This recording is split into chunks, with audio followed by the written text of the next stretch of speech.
ময়মনসিংহের ভালুকা থেকে নিখোঁজের ৩ দিন পর হাত-পা বাঁধা অবস্থায় ছাত্রদল নেতা মামুনকে উদ্ধার করা হয়েছে।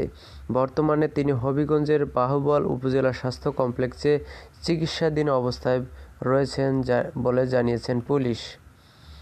বৃহস্পতিবার ১৩ ফেব্রুয়ারি সন্ধ্যায় ভালুকা মডেল থানার ওসি তদন্ত হুমায়ুন কবির ঢাকা পোস্টকে এই তথ্য নিশ্চিত করেন। এর আগে গত ৯ ফেব্রুয়ারি ভালুকা পৌর এলাকা থেকে ছাত্রদল নেতা মামুন নিখোঁজ হন। তিনি নেত্রকোনার দুর্গাপুর উপজেলার শ্রীপুর গ্রামের মকবুল হোসেনের ছেলে। তিনি উপজেলার গাউকান্দিয়া ইউনিয়নের ৯ নম্বর শঙ্করপুর ওয়ার্ড ছাত্রদলের সভাপতি। এই ঘটনায় গত ১০ ফেব্রুয়ারি ভালুকা মডেল থানায় সাধারণ ডায়েরি করে নিখোঁজ মামুনের বড় ভাই মোহাম্মদ ইসলাম উদ্দিন।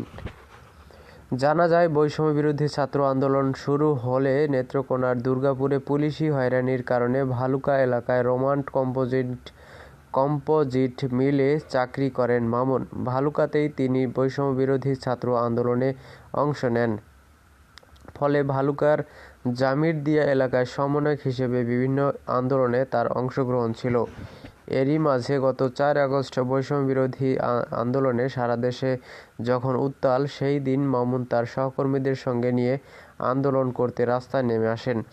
মিছিলে এসে পরিচয় হয় তোফাজ্জলের সাথে।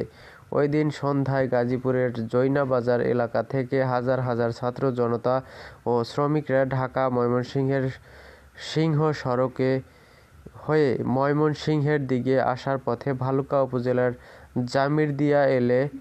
জামিরদিয়ায় এলে আওয়ামী লীগ, যুবলীগ ও ছাত্রলীগ, শ্রমিক লীগ সহ অঙ্গ সহযোগী সংগঠনের নেতাকর্মীরা বিক্ষোভকারীদের সঙ্গে সংঘর্ষে জড়িয়ে পড়েন। এ সময় মামুনের সামনে নেত্রকোনা জেলার কেন্দুয়া উপজেলার পিজাহাতি গ্রামের মৃত আব্দুর রশিদের ছেলে তোফাজ্জল হোসেনকে কুপিয়ে ও পিটিয়ে গুরুতর আহত করেন আওয়ামী লীগ ও অঙ্গ সংগঠনের নেতাকর্মীরা। এতে গুরুতর আহত হন তোফাজ্জল হোসেন। আহত তোফাজ্জলকে মামুন উদ্ধার করে প্রথমে জামিরদিয়া পপুলার হাসপাতালে, পরে জৈনাবাজার এলাকায় একটি ক্লিনিকে নিয়ে গেলে কর্তব্যরত চিকিৎসক তোফাজ্জলের অবস্থা আশঙ্কাজনক দেখে চিকিৎসা দিতে অনীহা প্রকাশ করেন। এরপর তোফাজ্জলকে বাঁচানোর জন্য গাজীপুরের শ্রীপুর উপজেলা স্বাস্থ্য কমপ্লেক্সে নিয়ে গেলে কর্তব্যরত চিকিৎসক তোফাজ্জলকে মৃত ঘোষণা করেন।